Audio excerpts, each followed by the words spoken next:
محترم جناب حکیم اجمل خان صاحب، ذمہ دار اساتذہ کرام، ذمہ داران ادارہ،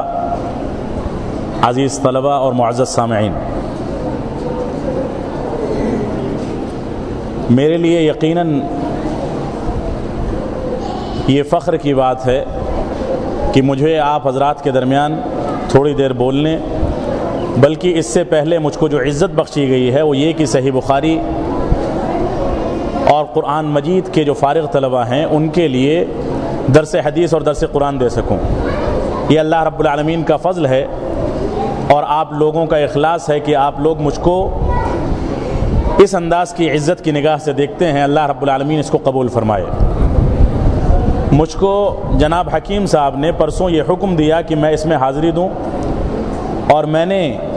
یہ ضروری سمجھا کہ والد رحمۃ اللہ علیہ کی وفات کے بعد، اس سے پہلے میں کئی دفعے یہاں آ چکا تھا، لیکن ان کی وفات کے بعد میں نہ یہاں آ سکا تھا اور نہ ہی کبھی یہ بات سوچی تھی کہ شاید مستقبل قریب میں اس بات کا موقع مل سکے۔ والد رحمۃ اللہ علیہ کا جو تعلق اس ادارے سے رہا ہے، جس کے بارے میں ہمارے بزرگ حکیم صاحب نے صراحت فرمائی اور اس کا تذکرہ کیا، اللہ رب العالمین ان کو جزائے خیر دے اور والد رحمۃ اللہ علیہ کی ان خدمات کو قبول فرمائے۔ یہ ادارہ جس سے ہمارے عزیز طلبہ فارغ ہو رہے ہیں اور ہمارے بزرگ اساتذہ کرام نے ان طلبہ کو اس قابل بنایا ہے کہ وہ سند فراغت لے کر میدان عمل میں اتریں، یہ ادارہ کوئی معمولی ادارہ نہیں ہے۔ اس ادارے کی یادیں مولانا امرتسری سے بھی وابستہ ہیں اور ہمارے اس ملک کے بزرگ علماء کرام سے بھی وابستہ ہیں۔ اس ہریانہ کے اندر بے شمار علماء کرام ایسے گزرے ہیں جنہوں نے اس ادارے کی ترقی کے لیے لائے عمل تیار کیا ہے۔ اللہ رب العالمین جزائے خیر دے، موجودہ ذمہ داران کو اور اخلاص کی توفیق دے اور صحیح انداز سے اس ادارے کے مستقبل کے بارے میں سوچنے کی توفیق سے نوازے کہ اس ادارے کی ترقی کے لیے وہ سوچ سکیں اور اس کے مستقبل کو مضبوط بنا سکیں، تاکہ طلبہ یہاں سے اسی انداز سے فارغ ہوتے رہیں اور اسی انداز سے یہاں سے فراغت کے بعد اس ادارے کی نیک نامی کا سبب بنتے رہیں۔ تو میں آپ حضرات کے سامنے، جیسا کہ میں نے تبادلہ خیال کیا تھا ذمہ داران سے کہ کس موضوع پر گفتگو کی جائے، حقیقت یہ ہے کہ کل بھی مجھ کو کہیں نکلنا پڑا، جس کے نتیجے میں موضوع کی تیاری نہیں کر سکا، لیکن کوشش کروں گا کہ دعوت و تبلیغ جو کہ اس دنیا کے قیام کا اور اس دنیا میں حکومت سازی کا سب سے اہم سبب ہے، اس سے متعلق گفتگو کروں۔ اللہ رب العالمین کا فرمان ہے، الذین ان مکناہم فی الارض، کہ ہم جن کو اس دنیا کے اندر حکومت عطا کرتے ہیں، جن کے لیے اللہ رب العالمین نے بڑے بڑے عہدے قائم کر رکھے ہیں، اور جن لوگوں کے لیے حکومت قائم کی جاتی ہے ان کی چند صفات ذکر کی ہیں اللہ رب العالمین نے قرآن مجید کے اندر۔ فرمایا اقاموا الصلاۃ، یہ لوگ نماز قائم کرتے ہیں۔ چاہے آپ کو یہ حکومت قائم کرنے کا موقع، یہ ذمہ داری نبھانے کا موقع اور لوگوں کے اوپر اپنے ذہن کو صحیح انداز سے کتاب و سنت کے مطابق ڈھال کر ان کے ذہنوں کو کتاب و سنت کی جانب موڑنے کا موقع جو اللہ رب العالمین نے دیا ہے، چاہے یہ موقع محدود انداز سے کسی تعلیمی ادارے تک ہو، کسی مسجد اور مدرسے تک ہو، کسی آفس تک ہو، کسی جامعہ اور یونیورسٹی تک ہو، یا کسی ملک کی سطح پر ہو یا پوری دنیا کی سطح پر ہو، اللہ رب العالمین نے اس نعمت سے جو نوازا ہے، اس کے نتیجے میں اللہ رب العالمین نے سب سے پہلا مطالبہ کیا ہے۔ بلکہ مطالبہ کیا کیا ہے، اگر حقیقت میں آپ اس عہدے اور منصب کے لیے اس کے لائق ہیں تو ایسی صورت میں آپ کی پہلی صفت یہ ہونی چاہیے کہ آپ نماز قائم کریں، خود بھی نمازوں کی پابندی کریں اور اپنے ماتحتوں کو نماز کے قیام کا حکم دیں، زکوٰۃ کی ادائیگی کریں۔ اسی طرح سے فرمایا کہ جن لوگوں کو حکومت دی جاتی ہے وہ امر بالمعروف اور نہی عن المنکر کا فریضہ انجام دیتے ہیں، وہ لوگوں کو اچھائیوں کا حکم دیتے ہیں، برائیوں سے روکتے ہیں، لوگوں کو بتاتے ہیں کہ ان کا سر اونچا کرنے کے مواقع کیسے فراہم ہوں گے اور لوگوں کے سامنے نگاہیں گرا کر چوری چھپے نکلنے کے موقع کیسے فراہم ہوں گے۔ اگر انسان کار ثواب کرے، اعمال صالحہ کو انجام دے، کتاب و سنت کے مطابق زندگی گزارے، اپنے آپ کی عزت کا خیال کرے، خاندان کی عزت کا خیال کرے، اپنے ماں باپ کی عزت کا خیال کرے اور عزت دار زندگی گزارنا چاہتا ہے، تو ایسی صورت میں اس کو اعمال صالحہ اختیار کرنے پڑیں گے، اور اس عزت دار زندگی کے مقابلے میں اس کے مد مقابل اور اس کے نتیجے میں اللہ رب العالمین اس کو عزت عطا فرمائے گا، اس کا سر اونچا ہوگا، لوگوں سے آنکھوں میں آنکھیں ملا کر بات کرنے کی صلاحیت پیدا ہوگی۔ تو یہ انسان کی جو دعوت و تبلیغ کی ذمہ داری ہے، اس دعوت و تبلیغ کے لیے اللہ رب العالمین نے انبیاء کرام کی بعثت فرمائی۔ یہ الگ مسئلہ ہے کہ اس دعوت و تبلیغ میں مراحل ہیں کہ کس چیز کی دعوت پہلے دی جائے، پھر کس چیز کی دعوت دی جائے، پھر کس چیز کی دعوت دی جائے، کون سے مراحل اختیار کیے جائیں۔ الاہم فالاہم کے تحت ہر چیز اپنے سے زیادہ اہم جو سب سے زیادہ ہوتی ہے اس کی ذمہ داری سب سے زیادہ لاگو ہوتی ہے۔ تو رسول اکرم صلی اللہ علیہ وسلم کی بعثت ہو یا دوسرے انبیاء کرام کی بعثت ہو یا صحابہ کرام کا اسوہ حسنہ ہو، صحابہ کرام کا طریقہ زندگی ہو، صحابہ کرام کا طریقہ کار ہو، صحابہ کرام کی زندگی کے اندر ان کی سوچ اور فکر ہو اور جس انداز سے وہ زندگی گزارتے تھے وہ ساری کی ساری چیزیں ہوں، ان ساری کی ساری چیزوں کا تعلق دعوت و تبلیغ سے ہے۔ صحابہ کرام صرف نماز نہیں پڑھتے تھے بلکہ نماز پڑھنے کے لیے دوسروں کو آمادہ کرتے تھے۔ صحابہ کرام صرف زکوٰۃ نہیں دیتے تھے بلکہ زکوٰۃ کی ادائیگی کے لیے دوسروں کو آمادہ کرتے تھے۔ صحابہ کرام صرف اچھی باتوں کا حکم نہیں دیتے تھے بلکہ اچھی باتوں کے لیے دوسروں کو آمادہ کرتے تھے۔ صحابہ کرام صرف برائیوں سے روکتے نہیں تھے بلکہ دوسروں کو برائیوں سے روکنے پر آمادہ کرتے تھے۔ ایک معاشرہ تشکیل ہوتا تھا، ایک معاشرہ جس کو صالح اور پاکیزہ معاشرہ کہا جا سکتا ہے، یہ دعوت و تبلیغ کے نتیجے میں وجود میں آتا تھا۔ تو صحابہ کرام کی زندگیاں ہوں یا رسول اکرم صلی اللہ علیہ وسلم کی زندگی ہو یا کوئی بھی زندگی آپ دیکھ لیں اپنے اسلاف کی، امام بخاری کو دیکھ لیں، صحابہ کرام میں جلیل القدر صحابہ کرام کو دیکھ لیں، کتب ستہ کے مؤلفین کو دیکھ لیں، ائمہ اربعہ کو دیکھ لیں، محدثین کرام کو دیکھ لیں، فقہائے عظام کو دیکھ لیں، مجتہدین کرام کو دیکھ لیں، مفتیان کرام کو دیکھ لیں، علماء کرام کو دیکھ لیں، ان طلباء عزیز کو دیکھ لیں جو طلباء کتاب و سنت کے مطابق زندگی گزارنے کے لیے اپنے آپ کو آمادہ کرتے ہیں۔ یہ سارے کے سارے لوگ اگر اس دنیا کے اندر مقبول ہوئے، اس دنیا کے اندر ان کو عزت ملی، اس دنیا کے اندر ان کو وقار ملا، اس دنیا کے اندر ان کو مقام ملا، سربلندی ملی، تو اسی دعوت و تبلیغ کے نتیجے میں۔ اگر دعوت و تبلیغ کے فریضے کی سچی انجام دہی کسی نے کی ہے تو اس کے نتیجے میں اس کو حکومتیں ملی ہیں۔ اور آپ بنیادی طور سے، اور حکیم صاحب بہت اچھے انداز سے واقف ہیں، انہوں نے اس موضوع پر کتابیں بھی لکھی ہیں کہ ایسے افراد اس دنیا کے اندر، اس ہندوستان کے اندر موجود ہیں جو حکومت الہیہ کا دعویٰ کرتے ہیں، جو یہ دعویٰ کرتے ہیں کہ ہم حکومت قائم کر لینے کے بعد دعوت و تبلیغ کے فریضے کی انجام دہی کریں گے، جبکہ تاریخ اس بات پر گواہ ہے، رسول اکرم صلی اللہ علیہ وسلم کی زندگی اس بات کی دلیل ہے، صحابہ کرام کی زندگیاں اس بات کی دلیل ہیں کہ رسول اکرم صلی اللہ علیہ وسلم نے مکی دور میں جس انداز سے کتاب و سنت کی پیروی کر کے اللہ رب العالمین کے حکم کے نتیجے میں جس انداز سے مشکلات کی زندگی گزاری، چاہے شعب ابی طالب کے اندر 3 سال تک محصور رہ کر کچا چمڑا کھانے پر مجبور ہوئے ہوں، بھوکے پیاسے رہنے پر مجبور ہوئے ہوں، چاہے خانہ کعبہ میں نماز پڑھتے وقت سجدے کی حالت میں آپ کی پیٹھ پر اونٹ کی اوجھڑی ڈالی گئی ہو، چاہے آپ کو طائف کا سفر کرنے پر مجبور کیا گیا ہو، چاہے اسی مشن کی تکمیل کے نتیجے میں، اس ذمہ داری کے احساس کے نتیجے میں بلال حبشی کے پیر میں بیڑیاں ڈال کر اور ان کی گردن میں بیڑیاں ڈال کر مکہ کی گرم چٹانوں پر اور گرم ریتوں پر ان کو گھسیٹا گیا ہو، چاہے جو بھی معاملہ ہو، ساری کی ساری چیزوں کا تعلق تبھی پیدا ہوا،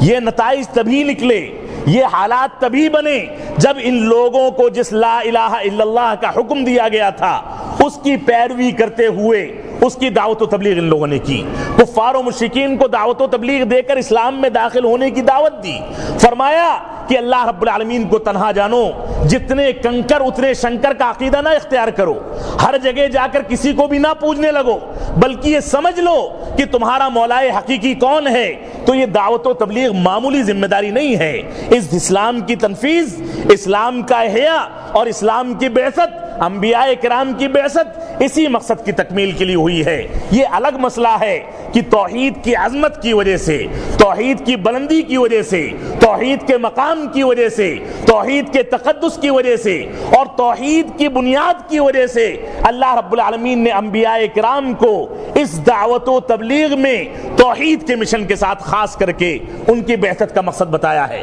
لیکن یہ ساری کی ساری دعوت و تبلیغ تھی. تو اللہ, میں نے جو آیت کریمہ آپ حضرات کے سامنے تلاوت کی, اس میں اللہ رب العالمین نے فرمایا فلولا نفر من كل فرقة منهم طائفة ليتفقهوا في الدين ولينذروا قومهم اذا رجعوا اليهم لعلهم يحذرون. ہمارے طلباء عزیز سے خطاب کرتے ہوئے, ہمارے ذمہ داران سے خطاب کرتے ہوئے, ہمارے علماء کرام سے خطاب کرتے ہوئے, ہمارے بزرگان دین سے خطاب کرتے ہوئے اللہ رب العالمین نے فرمایا کہ تم میں ایک ایسی جماعت, ایک ایسی ٹولی ہونی چاہیے جو اللہ رب العالمین کے دین کی دعوت و تبلیغ کرے, آئے دین کے احکام و مسائل کو سیکھے, کتاب و سنت کے احکام و مسائل کو سیکھے, کتاب و سنت کے فہم کو سیکھے, سلف صالحین کے فہم کے مطابق کتاب و سنت کی توجیحات پیش کرے اور دیکھے کہ کتاب و سنت ہم سے کیا مطالبہ کرتے ہیں, اس مطالبے کے تقاضے کیا ہیں, وہ مطالبات ہم سے کیا تقاضا کرتے ہیں. لیکن ساتھ میں یہ بنیاد سامنے رکھے کہ اس دین اسلام کتاب و سنت کی ترویج, کتاب و سنت کی نشر و اشاعت, کتاب و سنت کی پیروی, کتاب و سنت کی اتباع, کتاب و سنت کی اطاعت, یہ ساری کی ساری چیزیں ہمارے اسلاف کی روشنی میں ہونی چاہیے. ایسا نہ ہو کہ ہم بھی تقلید شخصی کے فتنے میں کی رو میں بہ جائیں, ہم بھی یہ کہیں کہ ہمارے امام کا یہ قول ہے لہذا اللہ کے رسول صلی اللہ علیہ وسلم کے فرامین کی یا تو تعویل کی جائے گی یا توجیہ کی جائے گی یا اس کو نظر انداز کر دیا جائے گا. ایسے عقائد کے حاملین ہمارے یہاں سے الحمدللہ نہیں فارغ ہوتے. ہمارے فارغین طلبہ کتاب و سنت کے حامل ہیں. ان کو بتایا جاتا ہے کہ اگر کتاب اللہ سے کسی مسئلے کا حل نکل جائے, سنت رسول اللہ سے نکل جائے, تو وہی ہمارے لیے لاہ عمل ہے, وہی پتھر کی لکیر ہے, اس کے علاوہ کسی بات کو ہم نہیں مانتے. ہم کتاب و سنت کے آگے کسی دوسرے کے قول کو نہیں لیتے. لیکن بدقسمتی کیا ہے, ہماری پوری جماعت دن بدن ہماری مسجدیں بڑھتی جا رہی ہیں, دن بدن ہمارے مدارس بڑھتے جا رہے ہیں, دن بدن ہماری تعداد بڑھتی جا رہی ہے. روز بروز آپ دیکھیں, دراسہ کریں, سروے کریں تو ایک یہ پتہ چلے گا کہ فلاں گاؤں میں فلاں آدمی جماعت اہل حدیث میں داخل ہو گیا, اہل حدیث عقائد کا حامل ہو گیا, بریلویت چھوڑ دی, تقلید شخصی چھوڑ دی, شیعیت چھوڑ دی, ماتریدیت چھوڑ دی اور کتاب و سنت کو اپنے عقل پر تولنا چھوڑ دیا. لیکن بدقسمتی یہ ہے کہ تعداد بڑھتی جا رہی ہے اور بنیادیں کمزور ہوتی جا رہی ہیں. دعوت و تبلیغ کی ذمہ داری ہماری بنیادی ذمہ داری ہے. تو اللہ رب العالمین نے فرمایا کہ ہم میں سے ایک ایسی جماعت ہونی چاہیے جو کتاب و سنت کا علم حاصل کرے اور اس کے بعد جب اپنے گھروں کو لوٹے, اپنے خاندان میں لوٹے, اپنے قبیلے میں لوٹے, اپنے متعلقین کے پاس لوٹے, اپنی مساجد میں لوٹے اور اپنے گھروں میں جا کر دوبارہ استقرار حاصل کرے, تو ایسی صورت میں ان کو بتائے کہ کتاب و سنت کا تقاضا کیا ہے, ان کے سامنے وضاحت کرے کہ کتاب و سنت ہم سے کیا مطالبہ کرتے ہیں, ان کے سامنے بتائے کہ کتاب و سنت کی پیروی کا طریقہ کیا ہے, نمازوں کی پابندی کیوں ہونی چاہیے, توحید کے تقاضوں پر عمل کیوں ہونا چاہیے, اتباع رسول کا کیا مقام ہے, عظمت رسول کا کیا مقام ہے, عظمت قرآن کی کیا حقیقت ہے, عظمت صحابہ کی کیا حقیقت ہے. آپ جب نکلیں گے اور جائیں گے, میدان عمل میں کودیں گے, تو آپ دیکھیں گے کہ اس معاشرے میں صحابہ کرام کی توہین کرنے والے افراد بھی موجود ہیں, اس معاشرے میں معاویہ کو گالی دینے والے افراد بھی موجود ہیں, اس معاشرے میں یزید کو گالیاں دینے والے موجود موجود ہیں، اس معاشرے میں صحابہ کرام کو اسلام سے خارج قرار دینے والے موجود ہیں، اس معاشرے میں اماں عائشہ کو زانیہ قرار دینے والے موجود ہیں، اس معاشرے میں قرآن مجید کو ناقص قرار دینے والے موجود ہیں، اس معاشرے میں تقلید شخصی کے نام پر بدعات کو سنت کا نام دے کر اس کے مطابق زندگی گزارنے والے موجود ہیں۔ یہ معاشرہ فساد کا شکار ہو چکا ہے۔ اس معاشرے کے اندر بظاہر داڑھیاں نظر آئیں گی، بظاہر کرتے پیجامے نظر آئیں گے، بظاہر ٹوپیاں نظر آئیں گی، بظاہر پگڑیاں نظر آئیں گی، لیکن در حقیقت یہ معاشرہ اندر سے ایسا ہو گیا ہے جیسے دیمک نے اس کو چاٹ لیا ہو۔ اس معاشرے کے اندر کتاب و سنت کے فہم کا، کتاب و سنت کی عظمت کا، صحابہ کرام کی عظمت کا، اللہ کے رسول کی عظمت کا شعور ختم ہو چکا ہے۔ اس معاشرے کے اندر یہ شعور بیدار کرنا آپ کی بنیادی ذمہ داری ہے۔ تو ہماری جماعت میں بظاہر چاہے اضافہ ہوتا ہو، ہماری جماعت بڑی بڑی کانفرنسیں، بڑے بڑے اجتماعات، بڑے بڑے جلسے کر کے اس میں پیشہ ور خطیبوں کو بلا کر جو 30 ہزار روپے لے کر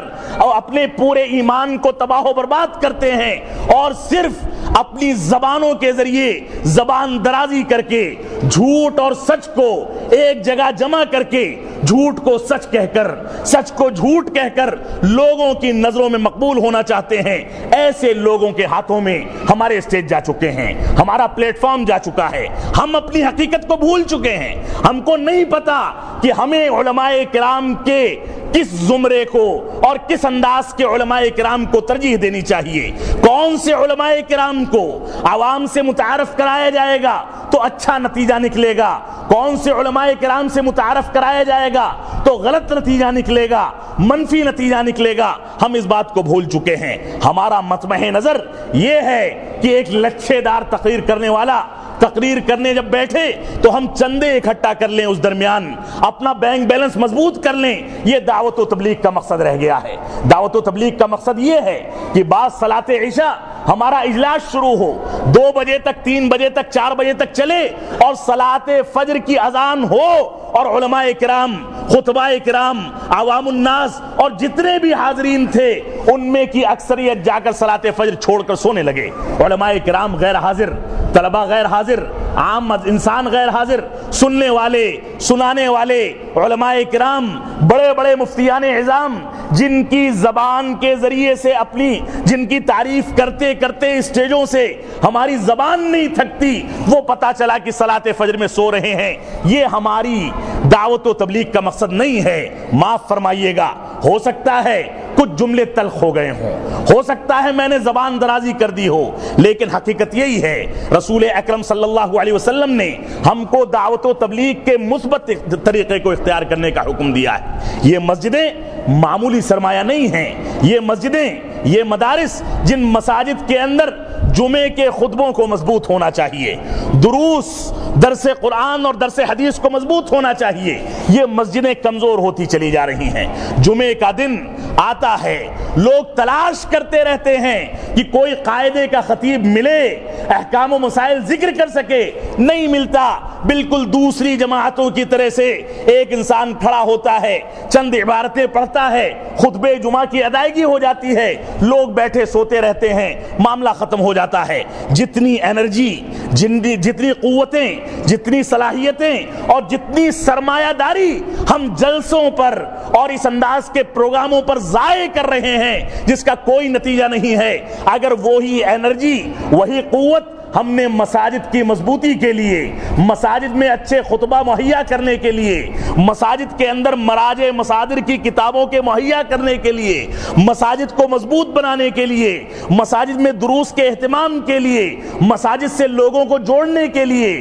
مساجد کے آرام و آشائش کے لیے، مساجد کو بہتر انداز سے صاف ستھرا رکھنے کے لیے اگر خرچ کیا ہوتا تو آج یہ صورتحال نہیں ہوتی کہ ہماری بنیادیں کمزور ہوں اور ہمارے افراد بڑھتے چلے جا رہے ہیں۔ بنیادیں بھی مضبوط ہوتی اور افراد بھی بڑھتے۔ تو ہماری ذمہ داری بنیادی طور سے یہ ہے کہ ہم مثبت انداز سے سوچیں، صحیح انداز سے کتاب و سنت کی پیروی کریں۔ اللہ رب العالمین کا فرمان ہے وَلْتَكُمْ مِنْكُمْ أُمَّةٌ يَدْعُونَ إِلَى الْخَيْرِ وَيَأْمُرُونَ بِالْمَعْرُوفِ وَيَنْهَوْنَ عَنِ الْمُنْكَرِ وَأُولَٰئِكَ هُمُ الْمُفْلِحُونَ۔ اللہ رب العالمین نے فرمایا تم میں ایک ایسی جماعت ہونی چاہیے جو اللہ رب العالمین کی کتاب اور سنت رسول اللہ کی پیروی کر کے امر بالمعروف یعنی اچھائیوں کا حکم دے اور برائیوں سے روکے، اور یہی لوگ ہدایت یافتہ اور یہی لوگ کامیاب ہیں۔ اللہ رب العالمین نے ضمانت دے دی۔ اسی طرح سے اللہ رب العالمین کا فرمان ہے ادع الی سبیل ربک بالحکمۃ والموعظۃ الحسنہ وجادلہم باللتی ہی احسن، کہ اللہ رب العالمین کے راستے کی جانب تم حکمت کے ذریعے سے بلاؤ، موعظہ حسنہ کے ذریعے سے بلاؤ، جدال باللتی ہی احسن کا طریقہ اختیار کرو۔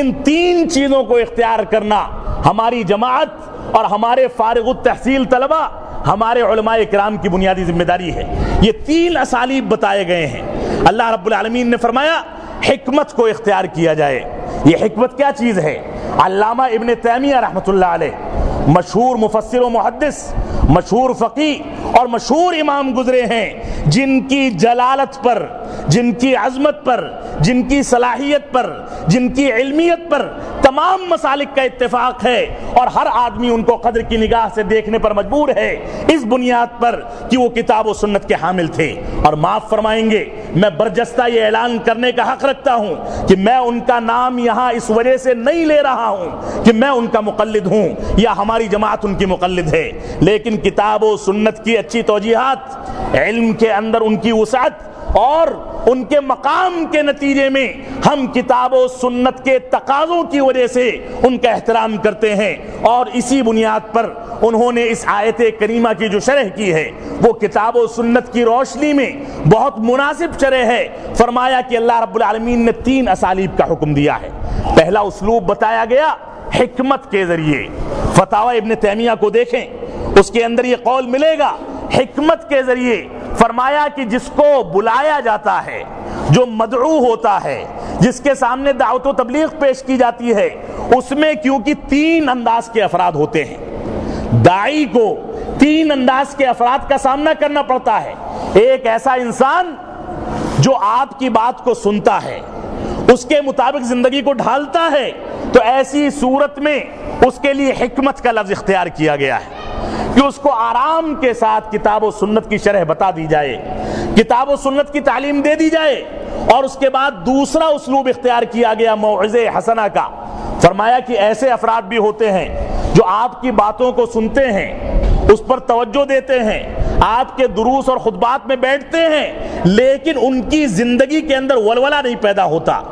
ان کی زندگی کے اندر تبدیلی نہیں پیدا ہوتی۔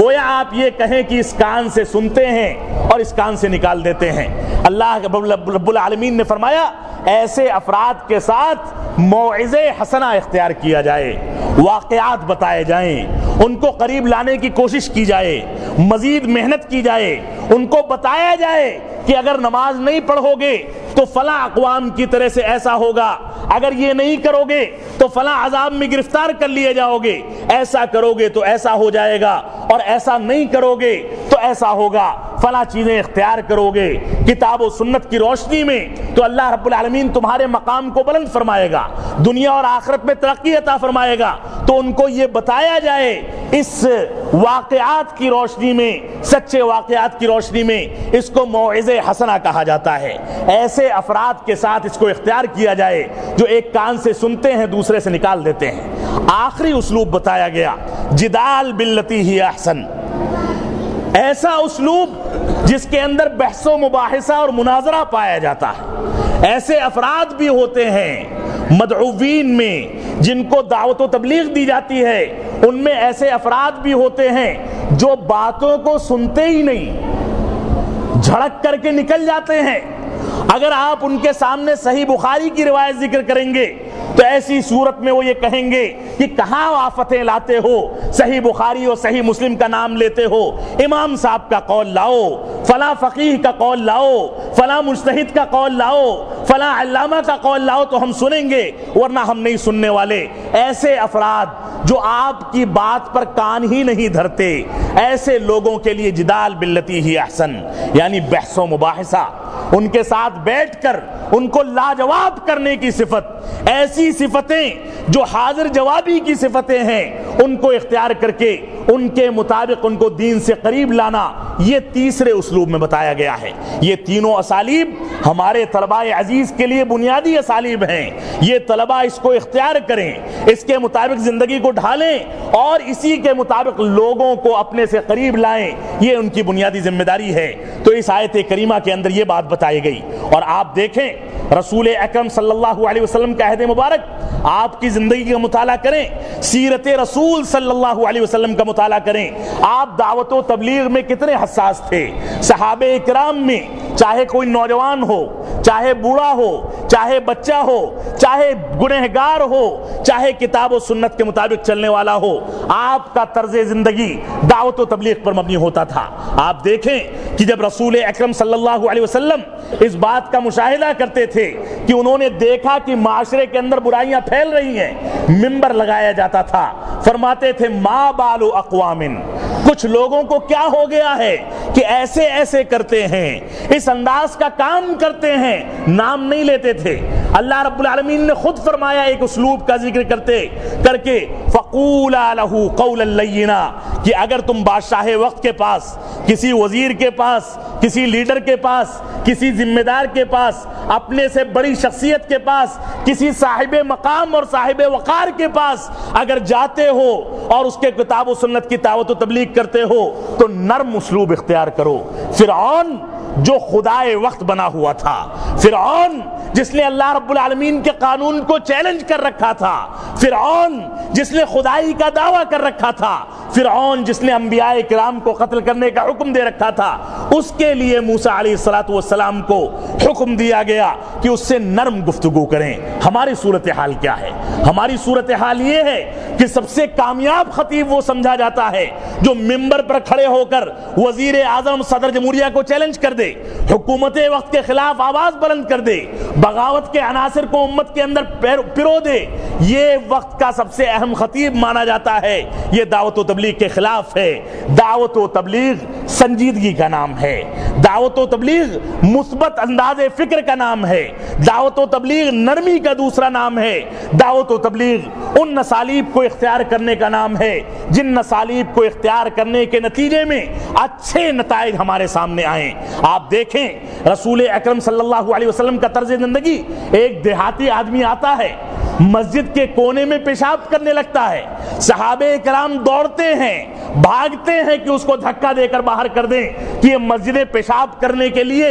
گندگی پھیلانے کے لیے نہیں ہیں۔ اللہ کے رسول صلی اللہ علیہ وسلم نے فرمایا کہ رک جاؤ، ٹھہر جاؤ، اس کو استنجا کر لینے دو۔ آپ نے حدیث کی کتابوں کے اندر یہ واقعہ پڑھا ہے، اللہ کے رسول صلی اللہ علیہ وسلم نے روک دیا، اور اس کے بعد جب اس نے پیشاب سے فراغت کر لی، اس کو قریب بلایا، شفقت کے ساتھ، رحم دلی کے ساتھ، انتہائی نرمی کے ساتھ اس کو اپنے سامنے بیٹھایا، اور اس کے بعد فرمایا کہ میرے بھائی، یہ مسجدیں گندگی پھیلانے کے لیے نہیں ہیں، یہ مسجدیں اللہ رب العالمین کے ذکر کے لیے ہیں، یہ مسجدیں قال اللہ اور قال الرسول کی صداؤں کو بلند کرنے کے لیے ہیں، یہ مسجدیں دعوت و تبلیغ کے لیے ہیں، لہذا آئندہ اس میں گندگی نہ پھیلانا۔ اور ایک صحابی رسول کو حکم دیا کہ ایک بالٹی پانی لیں اور اس کے پیشاب پر بہا دیں۔ اللہ کے رسول صلی اللہ علیہ وسلم چاہتے تو اس دیہاتی آدمی کو حکم دیتے، چاہتے تو اس کے خاندان کو طلب کر لیتے، چاہتے تو اس کے ذمہ داران کو طلب کر لیتے، چاہتے تو اس کے قبیلے کو طلب کر لیتے، لیکن اللہ کے رسول صلی اللہ علیہ وسلم نے ایسا نہیں کیا، بلکہ ایک صحابی رسول کو حکم دیا کہ اس پر پانی بہا دیا جائے۔ تو یہ بھی ایک طرز زندگی تھی، یہ بھی ایک اسلوب تھا دعوت و تبلیغ کا۔ آپ دیکھیں دعوت و تبلیغ کا دوسرا اسلوب، اللہ کے رسول صلی اللہ علیہ وسلم اپنے گھر میں تشریف لاتے ہیں، دیکھتے ہیں کہ دروازے پر ایک ایسا پردہ لٹکایا گیا ہے جس کے اوپر کچھ جاندار چیزوں کی، کچھ حیوانوں کی تصویریں بنی ہوئی ہیں۔ اللہ کے رسول صلی اللہ علیہ وسلم نے اس کو نوچ کر کے پھینک دیا، فرمایا کہ یہ چیز لٹکانا ہمارے لیے جائز نہیں ہے، اما عائشہ کا حجرہ تھا۔ آپ جانتے تھے کہ عائشہ صدیقہ کتاب و سنت کے مسائل سے واقف ہیں۔ آپ جانتے تھے کہ اگر ان کے سامنے ناراضگی کا اظہار کریں گے تو ان کے اب بدکن نہیں پیدا ہوگی بلکہ اور قریب آئیں گی، سمجھنے کی کوشش کریں گی، مسئلے کو دریافت کریں گی۔ آپ نے ان کے ساتھ سختی کا اسلوب اختیار کیا، آپ نفس کو جھجوڑا کرتے تھے۔ آپ دیکھیں ایک نوجوان صحابی رسول اللہ کے رسول صلی اللہ علیہ وسلم کے پاس آتا ہے اور کہتا ہے کہ اللہ کے نبی صلی اللہ علیہ وسلم مجھ کو زنا کرنے کی اجازت دے دیجئے۔ اس کا اخلاص دیکھیے، زنا کاری کرنی ہے، اجازت طلب کرتا ہے، گناہ چھپ کر نہیں کرنا چاہتا، جواز فراہم کر رہا ہے۔ اللہ کے رسول صلی اللہ علیہ وسلم نے دیکھا کہ یہ نوجوان صالح ہے، یہ نوجوان نیک ہے، یہ نوجوان متواضع ہے، اس نوجوان کے دل کے اندر صفائی پائی جاتی ہے۔ آپ نے فرمایا کہ بیٹھو، کیا تم اس بات کو پسند کرتے ہو کہ کوئی شخص تمہاری ماں کے ساتھ زنا کرے؟ کیا اس بات کو پسند کرتے ہو کہ کوئی شخص تمہاری بیوی کے ساتھ زنا کرے؟ کیا اس بات کو پسند کرتے ہو کہ کوئی شخص تمہارے خاندان کی کسی خاتون کے ساتھ زنا کرے، کوئی تمہاری بہن کے ساتھ زنا کرے؟ اس نے کہا کہ نہیں، ایسا نہیں ہو سکتا، ایسا کیسے ممکن ہے کہ میں اپنے محارم کو کسی دوسرے کے حوالے کر دوں؟ تو اللہ کے رسول صلی اللہ علیہ وسلم نے فرمایا کہ جس کے ساتھ تم زنا کرنا چاہتے ہو وہ بھی کسی کی بہن ہے، کسی کی بھابھی ہے، کسی کی بیوی ہے، کسی کی ماں ہے، کسی کی بہن ہے، کسی کی رشتہ دار ہے۔ اگر تم اس کے ساتھ زنا کرو گے تو صورتحال وہی پیدا ہو جائے گی۔ تو اس نے اس کے نفس کو جھجوڑنے کی صورت میں اللہ کے رسول صلی اللہ علیہ وسلم نے جو کیا تھا اس کے نتیجے میں اس گناہ کو چھوڑ دیا۔ یہ بھی اللہ کے رسول صلی اللہ علیہ وسلم کا اسلوب تھا۔ تو ان اسالیب کو اختیار کرنے کے لیے اور شخصیات کی ترکیز کر کے، شخصیات کو منتخب کر کے، مدعوین کو منتخب کر کے ان کے سامنے ان کے مزاج کے لحاظ سے دعوت و تبلیغ پیش کر کے، جب تک ہم افراد کی تعین نہیں کریں گے جب تک دعوت و تبلیغ میں کامیاب نہیں ہو سکتے۔ یہی وجہ ہے کہ اللہ کے رسول صلی اللہ علیہ وسلم کے پاس ایک صحابی رسول آتے ہیں، فرماتے ہیں کہ سب سے افضل عمل کیا ہے؟ تو آپ نے فرمایا کہ ماں باپ کی خدمت کرو، یہ سب سے افضل عمل ہے۔ دوسرا صحابی رسول آیا، پوچھا سب سے افضل عمل کیا ہے؟ آپ نے فرمایا کہ پہلے وقت میں، اول وقت میں نمازوں کی ادائیگی کرو، یہی سب سے زیادہ افضل عمل ہے۔ داعی اور مدعو کے درمیان اتنی جانکاری ہونی چاہیے کہ اس کے مزاج کو سمجھ سکے، اس کے مزاج کو بھانپ سکے، اس کے اعمال پر اس کی نظر ہو، دیکھے کہ اس سائل کے اندر کون سی چیز زیادہ ضروری ہے، اس کی دعوت و تبلیغ پہلے کرے۔ اور یہ اسلوب اگر اختیار کرنا ہے تو مساجد میں اختیار کیا جا سکتا ہے، معاف فرمائیے گا، جلسوں میں اختیار نہیں کیا جا سکتا۔ جہاں 10-20 آدمی ایک خطیب کو لا کر اسٹیج پر چڑھائیں اور 10-20 آدمی اتار کر گاڑی میں بیٹھا کر روانہ کر دیں اور اس کی جیب میں لفافہ ڈال دیں، یہ انصاف کا طریقہ نہیں ہے۔ ہماری جماعت کے لیے ضروری ہے کہ مثبت انداز کی دعوت و تبلیغ کو اختیار کیا جائے۔ اللہ کے رسول صلی اللہ علیہ وسلم نے جب معاذ بن جبل رضی اللہ تعالیٰ عنہ کو دعوت و تبلیغ کے لیے یہود و نصارہ کے قبیلے میں بھیجا تو فرمایا فَلْيَكُنْ أَوَّلَ مَا تَدْعُوهُمْ إِلَيْهِ لَا إِلَهَ إِلَّا اللَّهِ، کہ سب سے پہلے ان کو جس بات کی دعوت دینا تو ان کو دعوت و تبلیغ میں تقدیم جس بات کی کرنا وہ اس بات کی کرنا کہ اس بات کی گواہی دی جائے کہ اللہ رب العالمین کے علاوہ کوئی معبود حقیقی نہیں، یہ ثابت کیا جائے کہ اللہ رب العالمین کے علاوہ جس کی بھی عبادت کی جاتی ہے وہ ساری عبادتیں منفی ہیں، ساری عبادتیں باطل ہیں۔ ان عبادتوں کو ترک کرنا اسلام میں داخل ہونے کے لیے ضروری ہے، ان کی نفی کرنا، ان کا انکار کرنا اسلام کے اس بات کے لیے ضروری ہے، ان کو یہ بتا دو۔ اور اس کے بعد فرمایا جب اس بات پر وہ جم جائیں، اس بات کا اقرار کر لیں، اس بات کو مان لیں، اس بات کو تسلیم کر لیں، تو ایسی صورت میں ان کو بتانا کہ اللہ رب العالمین نے دن و رات میں ان کے اوپر 5 وقت کی نمازیں فرض کی ہیں۔ اور جب اس کو بھی مان لیں، اس پر بھی پختگی آ جائے، تب تیسرا مرحلہ شروع ہوتا ہے کہ ان کو بتاؤ کہ ان کے اوپر زکوٰۃ واجب کی گئی ہے، جو ان کے اغنیاء سے، ان کے امیروں سے، صاحب مال و متاع سے لے کر فقراء میں بانٹ دی جائے گی، لوٹا دی جائے گی، ان کے درمیان سے ان کے درمیان میں۔ یہ اللہ کے رسول صلی اللہ علیہ وسلم کا طریقہ تھا۔ تو ہماری زندگی کے اندر ایک احیا پیدا ہونا چاہیے، ہماری زندگی میں ایک ولولہ پیدا ہونا چاہیے. ہم کو پتا ہونا چاہیے کہ دعوت و تبلیغ کو کس انداز سے انجام دینے کے نتیجے میں اور ان مساجد کو مضبوط بنانے کے نتیجے میں ہم اپنی جماعت کی کتنی خدمت کر سکتے ہیں. یہ سیمینارز، یہ بڑی بڑی انجمنیں، یہ بڑے بڑے جلسے، یہ بڑی بڑی کانفرنسیں اگر وقت کا تقاضا ہے اور اس کے نتیجے میں کچھ رزلٹ آنے والا ہے تو وقتی طور پر اس کا فیصلہ کیا جا سکتا ہے، ورنہ ایسی صورت میں یہ جماعت کے لیے دیمک کا کام کر رہی ہیں. ایک ایک شہر میں مہینے بھر میں 40-50 لاکھ روپے صرف انہی جلسوں میں خرچ کیے جاتے ہیں. ایک سیٹ اٹھتا ہے اور یہ کہتا ہے کہ آج کی رات میں 10 لاکھ روپے خرچہ کرنا چاہتا ہوں. علماء کرام کو بلایا، رات بھر تقریریں ہوئیں، صلاۃ فجر چھوڑ کے سو گئے.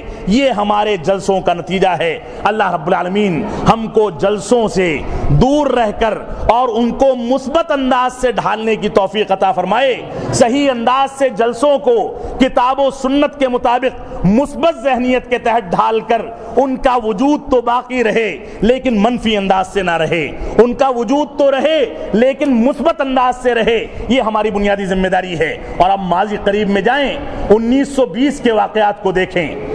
میاں نذیر حسین محدث دہلوی رحمۃ اللہ علیہ 1320 میں جن کی وفات ہوئی. میاں نذیر حسین محدث دہلوی رحمۃ اللہ علیہ اسی دہلی جو آپ کے قریب کا شہر ہے، اس میں نذیریہ نامی جو مسجد ہے، اس میں چھوٹی سی مسجد میں بیٹھے رہتے تھے. شیخ الکل فی الکل کا ان کو لقب دیا گیا.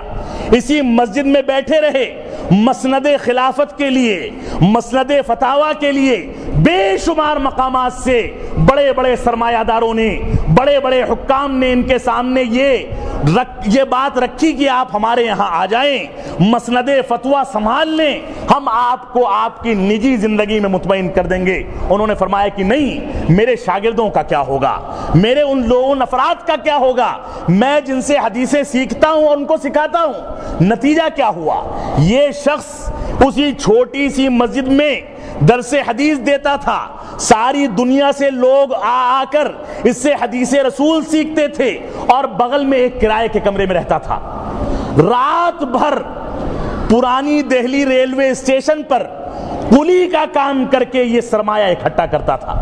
اس کے ذریعے سے کرایہ ادا کرے، اس کے ذریعے سے بچوں کے خرچ کی ذمہ داری اٹھائے، اور دوسرا کوئی بھی سرمایہ اس کے لیے آمدنی کا ذریعہ نہیں تھا. یہی ایک ذریعہ تھا. لوگوں نے اس کے پاس درس حدیث حاصل کر کر کے مورخین لکھتے ہیں اور والد محترم رحمت اللہ علیہ بار بار اس بات کا ذکر کیا کرتے تھے کہ اس تنہا ایک شخصیت کے ہاتھ پر 22 لاکھ افراد اسی مسجد کے اندر اہل حدیث ہوئے، جن کے شاگردوں کے شاگرد آج بھی چین کے اندر، سعودی عرب کے اندر، مصر کے اندر، برطانیہ کے اندر، امریکہ کے اندر، اس ہندوستان، پاکستان، بنگلہ دیش کے اندر اور دنیا کے تقریباً تمام خطوں کے اندر موجود ہے. اس کے شاگردوں نے سعودی عرب میں جا کر سلفی تنظیموں کی بنیاد رکھی. اس کے شاگردوں نے سعودی عرب کے اندر جا کر بڑی بڑی تنظیمیں قائم کی. ایک شاگرد جو اس کے شاگرد کا شاگرد تھا، مولانا احمد اللہ صاحب پرتاپ گڑھی کا شاگرد عبداللہ قرعاوی، اس نے سعودی عرب کے اندر 2200 مدارس قائم کیے اپنے عہد کے اندر، اب سے 100 برس پہلے. تو یہ نتیجہ تھا ہمارے علماء کرام کے اخلاص کا، دعوت و تبلیغ میں مثبت قدم اٹھانے کا، ان مساجد کو مضبوط کرنے کا. یہ مساجد اگر کمزور ہو گئیں تو جماعت منہدم ہو جائے گی، جماعت تباہ و برباد ہو جائے گی. یہ مسجدیں اگر کمزور پڑ گئیں تو جماعت کا کوئی بھی لائے عمل سامنے نہیں رہ پائے گا. اس وجہ سے میں ذمہ داران سے گزارش کروں گا کہ ان مسجدوں کو، فارغین سے گزارش کروں گا کہ ان مسجدوں کو لازم پکڑیں، ان مسجدوں کو مضبوط بنائیں. مسجدوں سے رشتہ قائم رکھنے کے بعد انسان کو عزت ملتی ہے، انسان کو مقام ملتا ہے، انسان کو وقار ملتا ہے، انسان کو سر اٹھا کر زندگی گزارنے کا موقع ملتا ہے. اور اگر ان مسجدوں سے رشتہ ٹوٹ گیا، یہ مسجدیں کمزور ہو گئیں، تو معاف فرمائیے گا، بڑی بڑی کانفرنسیں، بڑے بڑے جلسے کچھ کام انجام نہیں دے سکتے۔ اللہ رب العالمین ہم کو اس بات کی توفیق عطا فرمائے کہ ہم کتاب و سنت کے مطابق صحیح انداز سے مثبت انداز فکر میں دعوت و تبلیغ کی ذمہ داری کو اختیار کریں اور اسی کے مطابق دعوت و تبلیغ کو ڈھالیں۔ ہماری جماعت کو اللہ رب العالمین اخلاص کی توفیق عطا فرمائے، کتاب و سنت کے مطابق زندگی گزارنے کی توفیق عطا فرمائے، اپنے سرمایے کو مثبت انداز سے خرچ کرنے کی توفیق عطا فرمائے، سرمایے کو جماعت کے بہبود کے لیے استعمال کرنے کی توفیق عطا فرمائے، جماعت کی ترقی کے لیے استعمال کرنے کی توفیق عطا فرمائے۔ جب تک ہم جئیں تب تک اسلام پر جئیں، جب ہمارا خاتمہ ہو تو ایمان پر ہو۔ بارک اللہ لنا ولکم فی القرآن المجید ونفعنی وإیاکم بالآیات والذکر الحمید انہ تعالی جواد کریم ملک بر الرؤوف الرحیم۔ والسلام علیکم ورحمۃ اللہ وبرکاتہ۔